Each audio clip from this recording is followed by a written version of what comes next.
welcome to the Oxygen Addict Triathlon Podcast. We're brought to you every week by our sponsors, precisionhydration.com. Precision Hydration offer electrolyte drinks in different strengths to match how you sweat. You can personalize your hydration strategy today at precisionhydration.com and get a free box or tube of Precision Hydration worth up to $9.99 using the code OxygenAddict. And we're also brought to you by our patrons who support the show each week with a monthly donation or an annual donation. And patrons of the show can get our 2018 Patrons Only podcast as a thank you. All right, guys, welcome to the show. Bit different this week. I'm pre-recording because I'm going to be away the week that this publishes, but just wanted to give a quick top and tail to this fantastic interview that Helen's put together with Annie Emmerson. Annie is a long-time legend of British triathlon. You probably recognise her these days as the face of doing the commentary for a lot of the triathlons that are around. She's on a lot of the BBC coverage, but back in the day when I started racing back in 2001, 2002, she was certainly one of the leading lights of British triathlon. And I remember actually the first ever triathlon that I ever did, the 70.3, or as it was called at the time, half Ironman UK. Annie absolutely demolished the field. I think she had the second fastest run of everybody, including male pros that day. And the run went up and down Llanberis Pass in North Wales, which for those of you who know it, is a hideous climb. So she's long lived in my memory as just one of the most outstanding runners that the sport has pretty much ever seen. And I think that performance was pretty staggering to a lot of people. So we've got the interview for you. Just before we do that, I wanted to give a shout out to our sponsors over at Precision Hydration. If you've not been over and taken their online sweat test, you can do that at their website, precisionhydration.com. Basically, it's an online questionnaire to see how heavy a sweater you are or to see how salty a sweater you are, given response to certain questions that are there. With the summer months upon us at the moment, it is imperative that you take care of your electrolyte needs.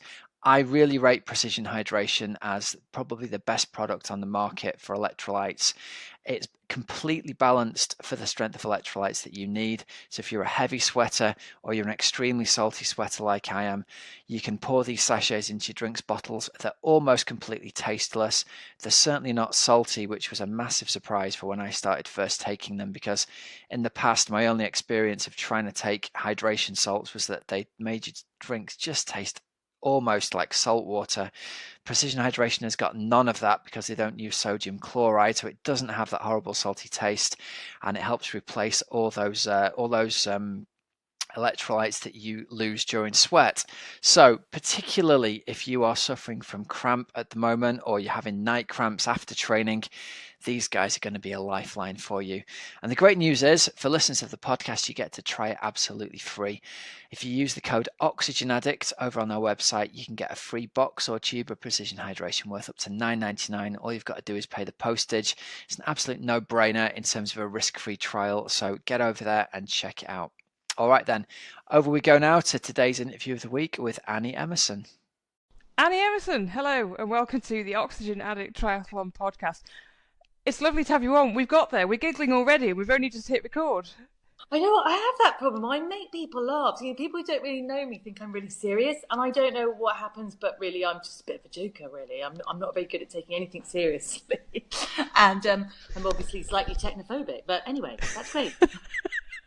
No one needs to know about the technical issues, joys that we've had, but we're on. We're now connected. It's all good. So, Annie, how the devil are you? I am really well, mad as ever. 500 million things going on in my life, but that's all really good. I don't think I'd have it any other way. I just would like one day that I'm bored. One day would be good, but I don't know if that's ever going to happen, so I'm just going to dream about it. Do you know any triathletes that don't live above 100 miles an hour? I don't think so. I think there are some people out there that are very, very organised, and I think that's the key, really, isn't it? Being very organised, really, which I'm not at all. But no, I live in organised chaos. But there you go. But some people are much better than I am, so they probably, get on better than I do. No, I'm sure. Oh, I love it. So, Annie, you have been involved in triathlon for around about 20 years. So, how did you get into it in the first place? Do you know what? It's really scary, but I've been involved in triathlon for 28 years. So nearly 30 years. Yeah, and that is so terrifying because I had my birthday the other day, and how old was I? 48. I go with the 70, so I'm 1970. And that's just kind of nuts. Like, I don't know how. And I think sometimes people look at you and go, but you're not supposed to get old when you're a bit of a kind of known character. And then they see you and they go, God, yeah, she has got a bit old. But so yeah, it's changed massively. In a good way, in a bad way. You know, I guess it's like any sport. And when it becomes more serious and there's more money, you can sometimes slightly lose the characters, but then we see a faster, perhaps competitively more exciting sport, I suppose, in some ways. And how did you get involved in it in the first place? Do you not know my story? Well, other people might not. It's kind of, I think it's funny. I think it's inspiring, but it's also slightly embarrassing. So I originally started off as a little bit of a sort of teenage hooligan and didn't quite know what I was doing with my life, and had travelled a lot. I'd been to Australia. I'd spent half my youth growing up in Spain. And I was working in a job, a sales job in Chiswick. And I met quite a well-known guy in the sport who's a coach, who's been around for years. And I guess I have him to thank for everything. There's a guy called Andrew Potter, who I met at Chiswick Pool, in Brentwood Pool in Chiswick. And I just I decided to start swimming because I was going out and having too much fun and probably drinking a bit too much wine. In where are we? The late 80s. So it would have been about 1990, 91. And I thought, God, you know, I really kind of need to do something. Like, I can't kind of wake up every day with a hangover, even though it's lots of fun. So I started swimming, and I think there became not so much the competitive, but the repetitive nature, where I thought, okay, I've swam twice this week, and next week I'm going to swim 3 times. And then I met Andrew Potter and a couple of other guys that went, oh, we do triathlon, you should give it a go. And I was like, oh my God. And honestly, if someone had said at the age of 18, you are going to be a triathlete, an international triathlete, I would have said, yeah, there's some pigs flying over there. And I'm not joking. So yeah, that's how it all started, really, from meeting a couple of guys, particularly Andrew Potter, who helped me a lot early on. And I guess I had a big, not leg up as such, but, you know, it was a sport where it wasn't so competitive. You know, so quite quickly, I guess I rose through the ranks, and, you know, I got some very good sponsors early on and got some half decent results, and it kind of went from there, really. So that's me. Yeah. So how long did it take for you to go from, you know, just doing it for a little bit of fun and something to kind of get fit and active to actually that elite level? Well, I think 91, 92, I was trying to sort of mix. I gave up my sales job and thought it would be a better idea to become a waitress. But it wasn't that great because I was working late nights and then trying to get up in the morning to go and train. And, you know, I had sort of, I guess, dampened down my slightly wayward kind of behaviour by that stage. So I was kind of being quite serious and trying to focus on it, but it did get quite hard because I was quite knackered a lot of the time, and I learned along the way, and it's not easy, you know. And I know that I was an age group athlete. I raced at the World Championships in Manchester when Spencer Smith won, the fantastic Spencer Smith. But, you know, I'd spent 18 months kind of fighting fatigue because I'd overtrain, and then I got shin splints, which I've had recently, actually. You never learn, do you? And yeah, and so that was 93. And then I was lucky because, as I mentioned, I half grew up in Spain. So my dad was over there. And so at some point, probably around about the age of, I guess, 24, 25, he was like, right, okay, if you want to take this seriously, come back to Spain, train in the warm weather, could do a bit of work with him. So pay my way. But yeah, train mainly. And I think it was maybe, I've had some horrible times of kind of going to European Cup races and then getting charged for my bike and not having enough money to pay and standing there crying and like all the stories, I guess, because you do see elite athletes going, wow, you know, how lucky are they? But, you know, normally there's a path to it that can be good and bad. And then eventually I think a bit of a breakthrough race was a brilliant race in Schlesien in Germany in the Bavarian region. And I won a race there in 1997. European Cup race. It suited me because it didn't matter so much about the swim, and my swim was obviously quite crap at times, most of the time actually, but it was really tough bike and run. And I remember seeing Brett Sutton there, and he was amazing. And we sort of connected, although we didn't get together until much later on. And I won a race, and I think that's when I started thinking. But it was quite a long journey from, you know, the World Championships in 93 to about, I think it was at 97 that I won that race. So it's a bit of a roller coaster. And so when you won that race in 97 and you met Brett, or you saw Brett, was that like the first time? Were you aware of him and kind of, and what he did at that point? I think I did. I think I'd seen him at a World Cup race in Australia or something. He said it was words or something along the line of "you're too girly" or something to come and train with my squad. And I was like, "Okay, buddy, whatever."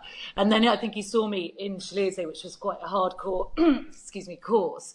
And he said, "Okay, you know, you can come and train." But it really wasn't until, wow, I went to another race, and this is kind of fast forwarding to 2001, Gerard Mayer, which is another great European Cup race, and I won that. And he went, okay.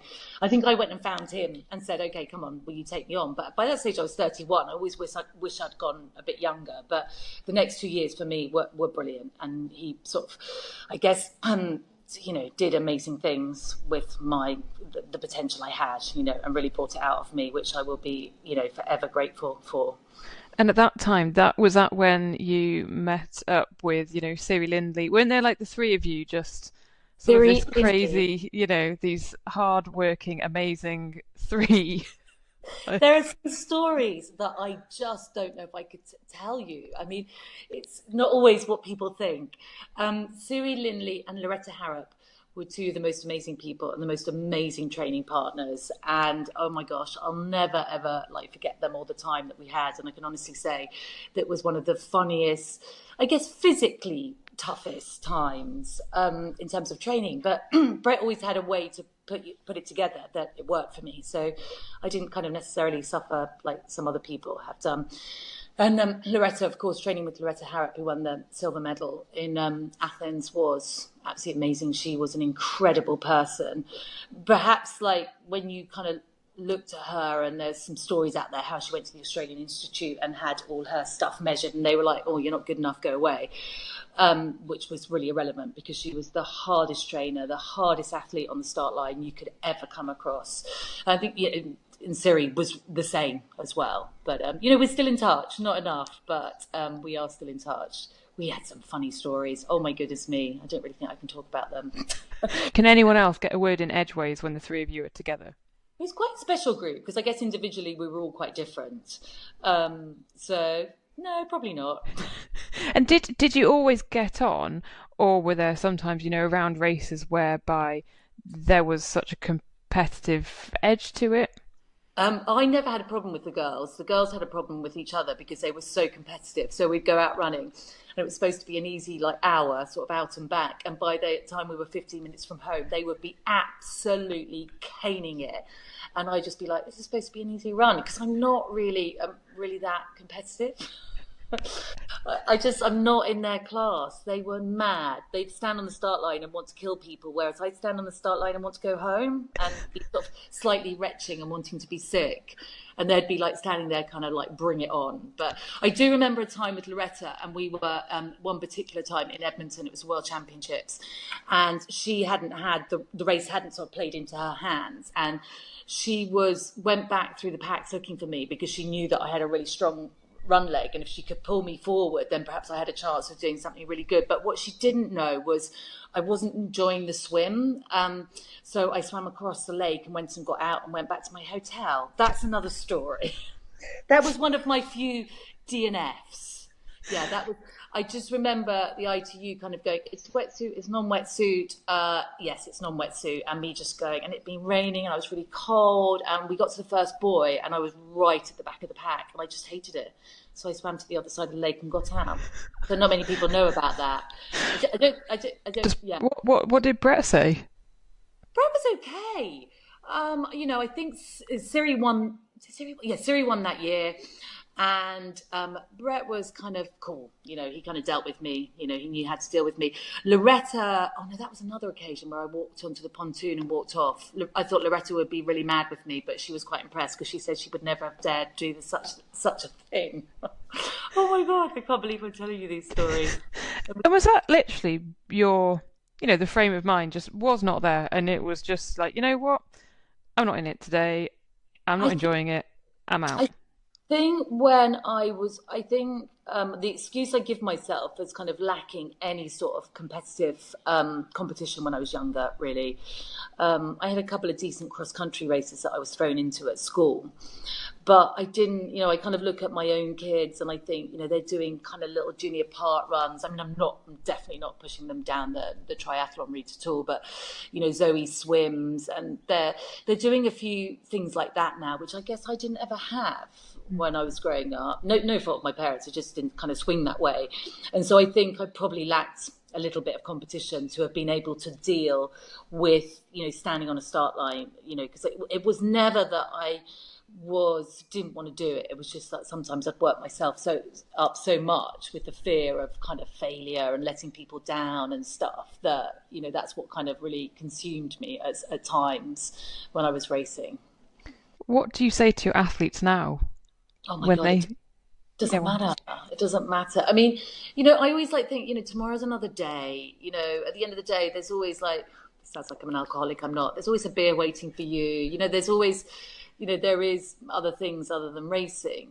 I guess that's not going to really help people. How do you deal with your nerves? I think it's a really tough one.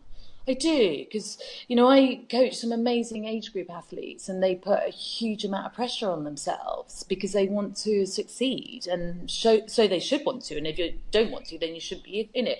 But when I say succeed, I mean at any levels. It doesn't matter if you just want to, run a 2:45 Olympic distance or a 3-hour one, or you want to do a 2-hour one or compete for your country. It doesn't matter. It's all relative to the person. But I think, you do have to put things into perspective in life. And definitely as I've got older, I am quite irritatingly philosophical about everything because I just kind of think, oh my God, look at the world and the crap that goes on. And actually we have to give ourselves a reality check a lot of the time. So this probably doesn't really help, but, there you go. Those are my words of advice.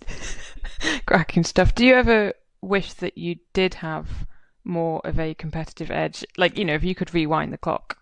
Yeah, I do. I would love to, and I know that I have been criticised for this in the past, but I would love to have done more with my running. It's not I don't really love triathlon, but I'm not. I mean, even now, I have a really good swim buddy and we go swimming together and I stand on the edge of the pool just going, I don't want to get wet. I don't want to get wet. I mean, how many times have I dived in the pool? We swam six days a week with Brett, but I still hate getting wet.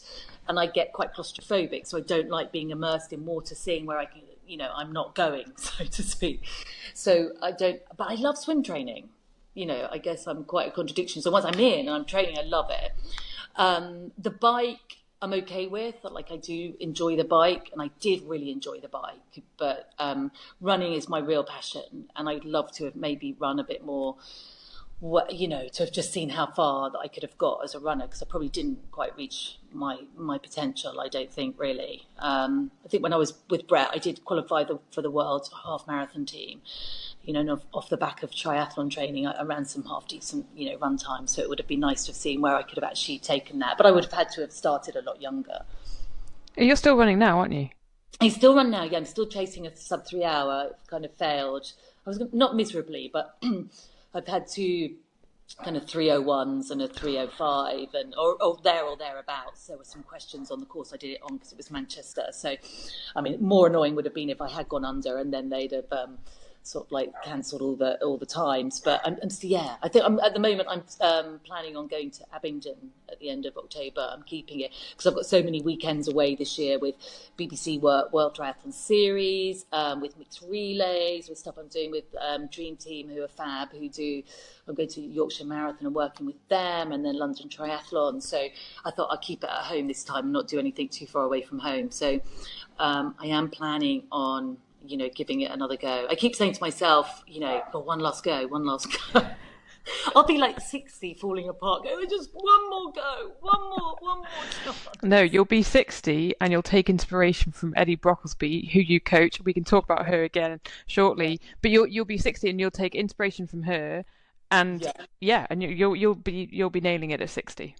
Yeah, I don't know. I think by the time I'm 60, I'd like to go and do something else, a bit wacky and out there, and go and like trek somewhere, or do a big climb somewhere. Or I do think you do. I think life's too short to just keep like chasing the same dreams. At some point, you have to have a cut-off. And this year, actually, I've started coaching a guy, so I'm doing who's just focusing on a marathon, and I'm doing a lot of running with him because he wants the support. So that's kind of one of the reasons why I've decided to have another crack at the marathon, because I thought, my God, I'm going to have so many nice, steady miles in my leg because I'm running quite a lot slower with him that, I perhaps can give it a crack, but otherwise I might have called it a day. I keep telling my husband I've called it a day. People drop me in it though. I enter races, and then there's someone down at the pub locally, a guy called Roger Barr, who a lot of people know. He's a great triathlete. He's doing, what's he doing now? Fell running and trail running and stuff like that. Sort of like goes, yeah, so Abingdon Marathon, and Tim's sitting there going, marathon? What marathon? That was the one I kept quiet. Whoops. Yeah. Oh God. Yeah. Did I? Oh God. Didn't I tell you? I'm sure I did. That's normally my line. Annie, you mentioned your work with the BBC in the World Triathlon Series. Yeah. We have had 3 races so far. We've got Nottingham and Leeds coming up. That's really exciting, isn't it? With the mixed relay and stuff in Nottingham. It's great because it gives everyone, it gives the elite athletes who put so much into the sport, another chance of a medal, because obviously they're quite limited, the medals, the opportunities in triathlon. And I think the mixed relay it's great for our sports. I think it showcases it really, really well, and it's really exciting. And when we were talking with Jess a few weeks ago in Manchester, she's like, oh my God, isn't she brilliant? I won't try and do her accent, but it's like, oh my God, she's quite chilled. So she said, I don't get nervous for the individual racing at all, but basically she says she absolutely craps herself when it comes to the mixed relay, because it's a whole thing of not letting your team members down and things, and it's fast. And I guess sometimes, from a spectator point of view, it can be quite long triathlon. So something that happens so quickly and you can't afford to make any mistakes, it's great for the sport, really, really good for the sport, and it's really good fun. In fact, it's quite hard to commentate on because it happens so quickly you can hardly keep up. But I guess as there's more of them, we'll get better at it. What did you make of Nottingham last year and how that worked last year? It was brilliant. We had, it was really nice because some of the sort of younger athletes coming through had an opportunity to race up alongside, some of the elite guys. And I think it went really well. I think it will improve all the time because obviously these are really early days. And the fact that Nottingham is stepping up to, this kind of international level of showing people, how it's done is brilliant, because Nottingham will be the first of the qualification events for the mixed relay, and obviously they staged the first event last year. Then we'll have Hamburg World Championships, and we will have Edmonton as well. So that's really exciting. So there's this World Series where the athletes can go and collect points. So it's going to be really, really fun. That's so cool, and especially for like British triathlon fans. This week, this magical week in June, we've got the 7th in Nottingham, and then literally 2 days later, we've got the World Triathlon Series in Leeds. It's great, isn't it? It's absolutely brilliant. Leeds, I think we're all sort of slightly holding our breath at the moment to go, what are the Brownies doing? What's Alistair and Johnny doing? Because, and that's kind of one thing I kind of feel like I want to make a point about, because the amount of people that have sort of said to me at Commonwealth Games, what happened to the Brownlees? It's like, those guys have done so much for our sport. They are such amazing athletes. It's like, kind of give them a break. We can't put all the pressure onto them year after year. There are some great athletes coming through, and in fairness, stepping up to their level, I guess, is a daunting task for some athletes. But I think they'll want the fact that if they're there in Leeds, it's almost as important as any other race. It'll be bigger than the Commonwealth Games for them because it's the hometown. It's so huge. They're so big in Leeds that I think we're just hoping that they're all sort of, or both of them are away, with this big focus on Leeds. But, can they do what they did last year? I mean, what Alistair, I'm not including Johnny in it, but what Alistair did last year, because I know he was, kind of the main instigator of like when they hit the town and they had 6 seconds over the chase pack. And I think Johnny wanted to sit up and he went, I won't say what he said, but I can't imagine what he said, but it probably wasn't that. I can't mention it on this. But he just to ride away from some amazing athletes, in the way he did, in the manner that he did it, was just, God, it's out there in a class of its own, really is. Will we see that again this year? I don't know. The way the course is designed, anything can happen because it's all about that first transition and the hill. But, the athletes surely should know about that by now, the same as they should surely know what Duffy's going to do in a race, but they haven't quite got that. Maybe third time round in Leeds, there'll be some athletes that know what they have to do to go with the Brownies, but, I'm not holding my breath. You mentioned Flora Duffy there, and we had a question from Will Offer, who says, do you think Gwen would be able to challenge Flora's domination if she was still competing and obviously hadn't switched over to focus on the marathon? Oh, I think it is a really good question. Some people might turn around and go, yeah, of course you could. But when you look at Flora's time this weekend in Yokohama, 33:30, Gwen's run faster on that course, but I'm not sure if the course hasn't just changed fractionally. She's starting to put herself in the league of Gwen in terms of how she runs and the pace she's running at the moment. It's not far off, I don't think. But what Flora has is the security of the swim and the bike, which is something Gwen didn't have. By the time she hit Rio, she was a pretty complete athlete. A lot of people have criticised for her biking or whatever, or she wasn't a swimmer when actually, she'd been coming out the front pack every time. But I think Flora would be a challenge. There'd be a challenge for one another, definitely. If she'd have got off the bike with Flora in Yokohama at the weekend, she would have outrun her, but it would have been close. But then Flora's doing quite special things, I think, particularly in that after the T1 phase. So in answer to the question, I don't think there's, a definite answer, but I think that Flora, I don't think she'd be running, Gwen wouldn't have had those years that she did where she was completely dominating, because I think Flora, in the condition that she's in now, would have seriously challenged her. Does that answer the question? That does answer the question. It's one of those things, it's such a shame in a way that Flora has absolutely peaked over the past sort of 18 months, hasn't she? And it would have been brilliant to see them go head to head, both of them at their peak. A bit like people say, it would have been really good to see Chrissie Wellington at her peak going up against Daniela Ryf and what they would do against each other to kind of progress the sport as well. I always would like to have seen Emma Snowsill running off the bike with Gwen as well. But it's funny, isn't it, how it goes in phases like that. You can have one athlete that comes through and then they move off, and like Gwen's gone off to run the marathon and things, and she's doing, pretty amazing things. She wasn't happy the other day with her half marathon, but what was it, a 1:10 high on a lumpy course, and you go, okay, you are on track. I think the key for her will be keeping one piece, without a doubt. I don't doubt she doesn't have the engine and the drive, mentally and physically, but I think it's just whether the body stays together. I've tried to, at certain times in my life, just focus on running, and you break down quite quickly. Triathlon is such a great balance with the three sports.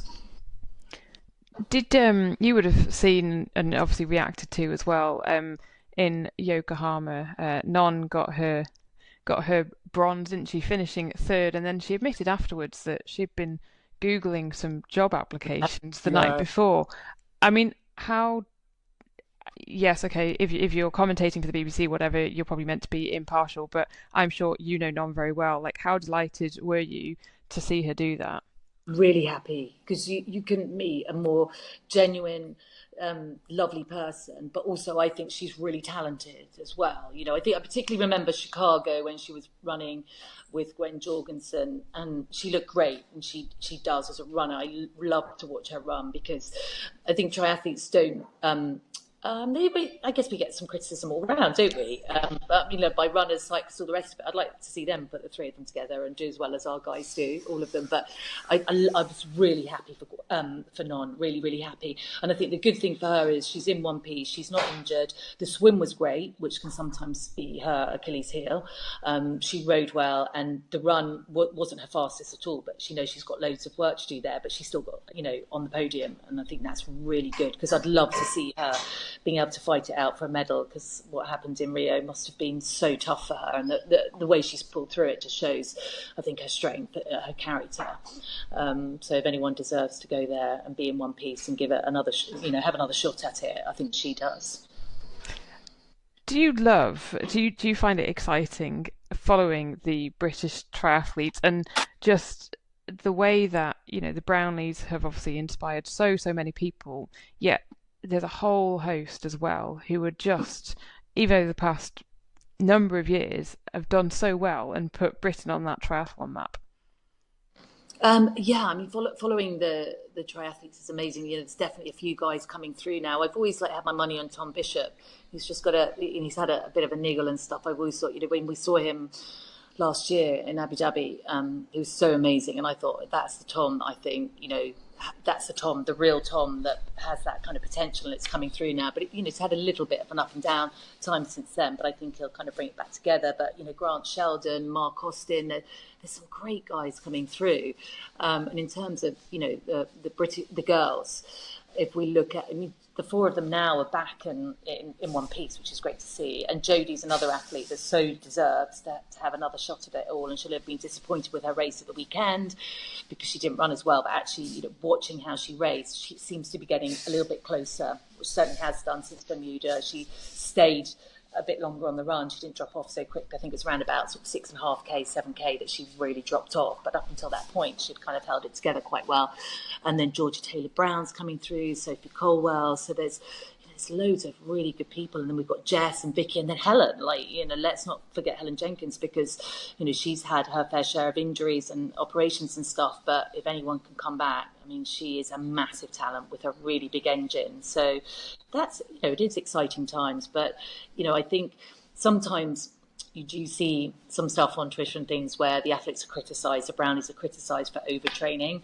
I definitely come from the camp where you have to take risks to be brilliant and achieve great things. Some people say you don't have to, but I don't think there's one athlete out there that's won a gold medal at the Olympics, Commonwealth Games, World Championships, Europeans, that hasn't taken risks in their training.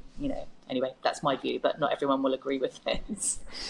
What was the key thing that you took away from Brett Sutton being coached by him? God, that's an interesting one. To believe in yourself, I think if you do the work, then you have to believe in yourself. And it's all in the preparation. And if you get the preparation right, then you can achieve lots of things. I don't know, what else about him as a person, it's just so interesting how he believes in his athletes. So I remember having one time in Lausanne where I'd kind of given up. I was last out of the water. I remember running into transition and going, this is really embarrassing, because it was an ITU World Cup race, going, oh my God, everyone's going to be laughing at me, and my bike was there on its own. I thought, well, at least I won't have the problem of finding my bike. And then riding up the first hill thinking, God, I think I'm going to have to drop out somewhere because this is just too embarrassing for words. And then Brett was standing on the hill just going, screaming as only Brett can. And I was thinking, oh my God, okay, he hasn't given up on me, so I can't give up. And I think I rode 1.5 minutes. Here's me bragging, but only because I like to brag about the fact when I've had a good bike and run, because I was such an average swimmer. So I think I biked 1.5 minutes faster than the main pack, and then had the second fastest run, and managed to run myself into 5th position in the Lausanne World Cup, when really I could have given up. And I guess, it's learning that, when a coach believes in you, you can achieve so many things. He's such an amazing guy that has done so many amazing things for so many athletes. Did you believe in yourself when you went to him? A bit, I suppose, yeah. I guess he does instill belief, and he'll just say, he doesn't say things, he doesn't compliment all the time. He'll just drop little things in that, make you start to believe in yourself. Yeah. You coach a number of athletes that you've mentioned. We mentioned Eddie Brocklesby. does she inspire you on a daily basis? Is she like one of the most inspiring people that you know? She's brilliant. I mean, I just absolutely love her, and I consider her a really, really great friend, above everything. She is a massive inspiration, and I think she's proof. She'll always say that she's lucky. You have to have some luck on your side, absolutely, in terms of health, I think, which sadly, obviously, her husband didn't have, and losing him, I guess, gave her what she has today, and that's kind of that drive and determination to go out there and push yourself. Her story was always about when she lost her husband, her running club really supported her, and they got her place in the London Marathon. It was like, I remember her always saying, they gave me this place, they thought they were doing a good thing, and, I got this place in the London Marathon, and I had to do it justice, kind of thing. And, her life has just changed. But, I think the other thing about Eddie is not to forget is one that, she's a phenomenally bright person. She's a great party animal. You're never going to go home early when Eddie's around. But, what she's doing now for Silverfit, she's changing people's lives. And, I've been to some of her Silverfit Tuesdays, and you see the people that turn up there and you just think, wow, if they didn't have this, their lives might be quite different. So it's not just the fact that she's making people fitter and healthier. She's introducing perhaps, sometimes quite lonely people as well to this whole new community. And I think people forget about that because they see this incredibly inspiring woman who's still doing Ironman racing, but it's a whole other side to her as well. Is she doing another one this year, Annie? Yes, do you know? She asked me, she said last year, or was it beginning of this year, what shall I do an Ironman? And I just said, no, have a year off. But Eddie might be doing the numbers and going, okay, it's not like someone who's in their 40s saying have a year off. So she is going back to Cozumel, against my advice. But then when Eddie makes a decision, then you just kind of go with it. So, so we were chatting today, actually, and she was saying, right, we need to sort of crack on with this training program. I need to get myself fit for Cozumel, which is in November. Love it. Remarkable woman. Who do you enjoy watching race the most? Could be current, or it could be someone from, previous times who are no longer competing. Oh, this is really annoying, but I'm going to say something really obvious. The two people I think I've liked or enjoyed watching the most, one is Alistair, because I just think there's no one else out there like him. He is as hard as nails, and he has that thing where the brain, even though obviously he's a mega bright guy, the brain doesn't really connect to the body.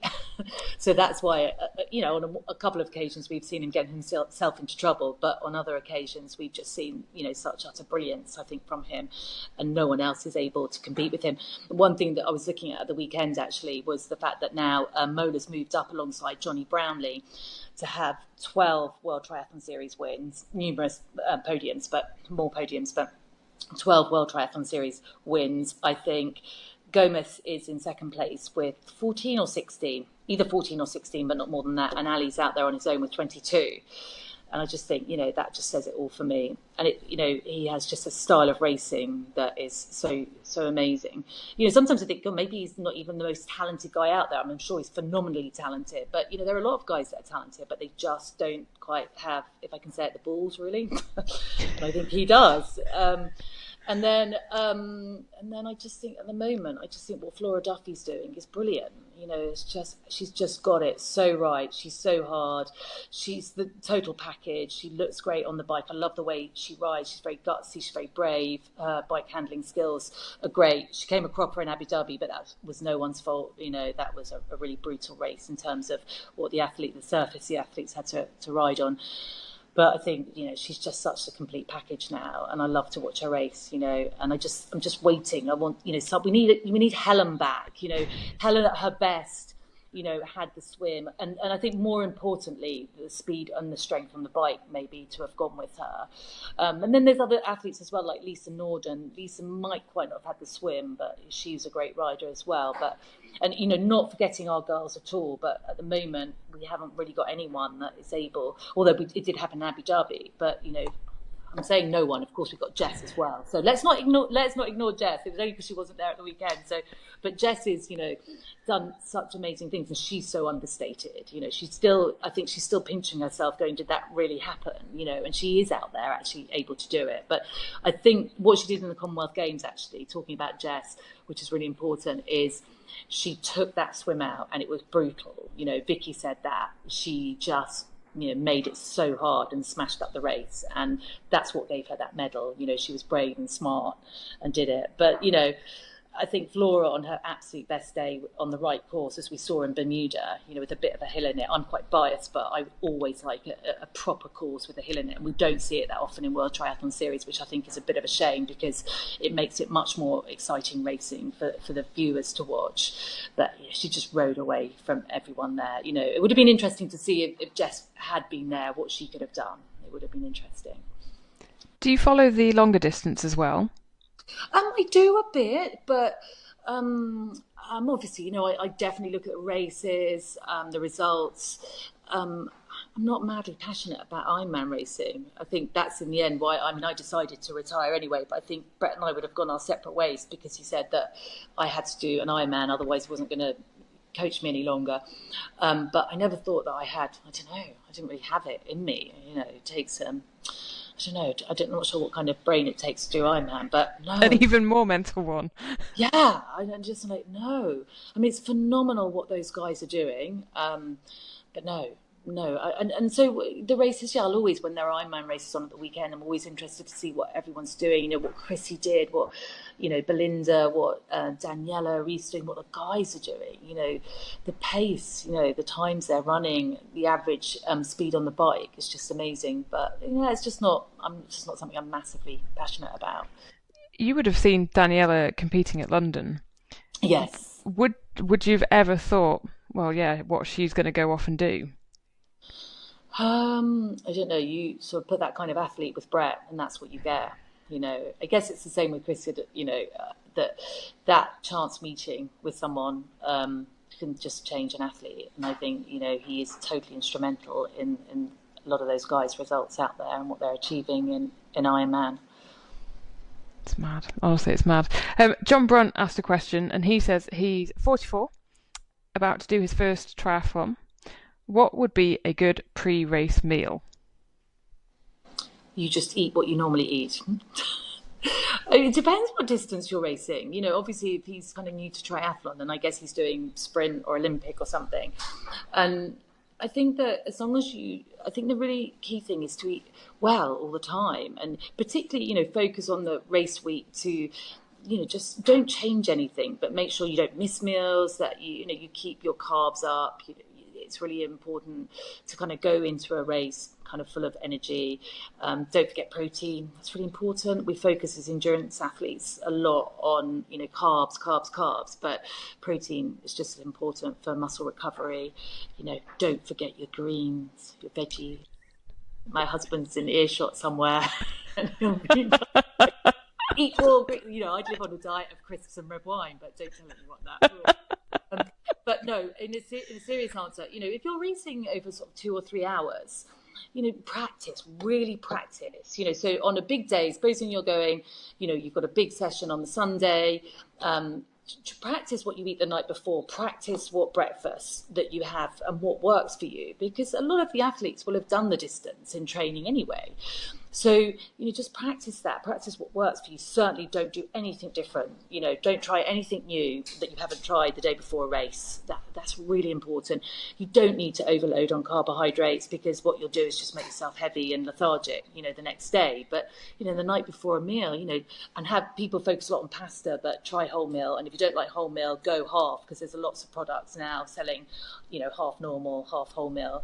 That stuff's much better than, the normal kind of white stuff. And have veggies and have, lots of good fish, chicken, stuff like that. It's not rocket science. I guess for some people it's quite daunting, but actually just keep it simple and don't change anything. And other than the tip of don't changing anything, what other one tip would you have for John, who's about to do his first triathlon? It's all in the preparation. yeah, as much as you can. If you get to a race and everyone always wants to have prepared better, have done more training. You can't do anything come the week before. You can't do anything more by that time. So make sure, you know the race, you know the transition, you know where your bike is. If you get a chance to go around the course, definitely go around the course. And, make sure you don't, I hear lots of people I'm not taking out their bikes, maybe sitting on a watt bike, not going out on the road on a new TT bike beforehand. Don't try anything new. And there was one other thing, but obviously my brain's going because I'm so old. Enjoy it. Yeah, don't take it too seriously. It's like we were talking earlier. You've got to enjoy it, and it is what it is. It's swim, bike, run, and we're so fortunate to have the opportunity to do it. If you're fit and healthy enough to take part in a triathlon, celebrate that, and the result will come, and it will be what it will be, and there'll be a beer at the end of the day, and that's all good. I'm not very scientific, am I? I'm not either, honestly. Really, really not. No. Annie, thank you so much for your time. It's been good fun chatting. I'm glad your house hasn't burnt down. No, it hasn't. There was a smell of burning, but it seems to have gone. Does that mean I can go and fill my wine glass up now because it's a bit late? Absolutely. Go get more vino, and thank you so much. That's a pleasure. That's a pleasure. And I hope I haven't said anything to offend anyone like that because it's all chit-chat. So anyway, yeah, it's all cool, and it's lovely chatting with you. All right, fantastic interview there from Helen. Thanks very much, and great to have Annie on the show. Next week, we'll be back to normal. It'll be Helen and I doing the show together. I'll be back from my travels, and we'll be bringing you an interview with Matt Hansen, who's recently broken the official Ironman branded world record with a stunning 7 hours 39. We get his take on the race out in Texas and the story of that pretty spectacular shoulder-to-shoulder run battle that resulted in him running a 2:34 marathon. So make sure you tune in for that. A quick shout out to our sponsors again, precisionhydration.com. Remember, you can use the code OxygenAddict to get £9.99 worth of free product. And also, again, a massive thanks to our patrons who support the show. If you guys are interested in supporting the show with a small monthly or annual donation, you can just click on the link in the show notes or on our homepage. And all support for the show is very much appreciated. All right, guys, thanks very much for listening. I hope you have a great, safe training and racing week and that you're still out there enjoying the sunshine. Until next week, I'm Coach Rob Wilby, and you've been listening to the Oxygen Addict Triathlon Podcast. See ya.